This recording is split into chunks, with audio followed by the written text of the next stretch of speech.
এক মুহূর্তের জন্য একটু ভাবুন, জীবনসঙ্গী হিসেবে যার সঙ্গে ভবিষ্যতের স্বপ্ন দেখেছিলেন সেই বর হঠাৎ করেই বিয়ে ভেঙে দেন। আর কারণটিও খুবই সামান্য, খাবার পরিবেশনে একটু দেরি। নিশ্চয়ই অবাক হচ্ছেন, তবে এমনটাই ঘটেছে ভারতের উত্তরপ্রদেশের চান্দৌলিতে, যেখানে বিয়ের মঞ্চ থেকে বর ফিরে গিয়েই ক্ষান্ত হননি। সেদিনই বিয়ে করেন নিজের চাচাতো বোনকে। এই অভাবনীয় ঘটনাটি পুরো এলাকাকেই করে দিয়েছে হতবাক। রোববার ভারতীয় সংবাদ মাধ্যম এনডিটিভির এক প্রতিবেদনে জানানো হয়েছে এই তথ্য। ঘটনার সূত্রপাত 22 ডিসেম্বর। হামিদপুর গ্রামে কনের বাড়িতে হাজির বরপক্ষ।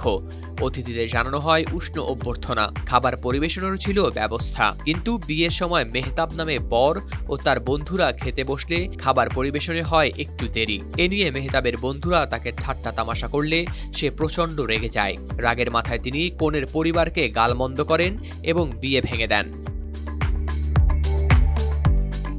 ম্যাজিক হার্বাল টুথপেস্ট দূর করে দুর্গন্ধ সৃষ্টিকারী দাঁতের সমস্যা। দেখাও তোমার ম্যাজিক। গ্রামের জ্যেষ্ঠরা মধ্যস্থতা করার চেষ্টা করলেও মেহতাব বিয়ে করতে অস্বীকৃতি জানান। বরং তিনি সেদিনই বাড়ি ফিরে গিয়ে বিয়ে করেন নিজের চাচাতো বোনকে। এ নিয়ে কনে জানিয়েছেন, এই ঘটনাকে কেন্দ্র করে তার পরিবার সামাজিকভাবে হয়েছেন অপমানিত।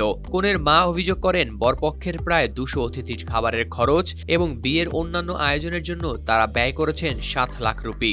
এমনকি বিয়ের কয়েক ঘন্টা আগেও বরপক্ষকে দেয়া হয়েছিল 1.5 লাখ রুপি। তবে বরের আকস্মিক সিদ্ধান্তে ভেস্তে দেয় তাদের পুরো আয়োজনকেই। এ ঘটনায় কনের পরিবার পুলিশের কাছে অভিযোগ দায়ের করলে উভয় পক্ষকে থানায় তলব করে সমস্যার সমাধান করে পুলিশ। একটি চুক্তির মাধ্যমে বরের পরিবার কনের পরিবারকে 1,61,000 রুপি ফেরত দিতে সম্মত হয়। যদিও এই ক্ষতিপূরণ দূর করতে পারেনি কনের পরিবারের মনের আঘাত। এই ঘটনা সামাজিক যোগাযোগ মাধ্যমে তৈরি করেছে ব্যাপক আলোচনা। কেউ বরের আচরণকে বলছেন দায়িত্ব জ্ঞানহীন, আবার কেউ খাবার পরিবেশনের বিলম্ব নিয়েও তুলেছেন প্রশ্ন। হাওলাদার শামীম, RTV।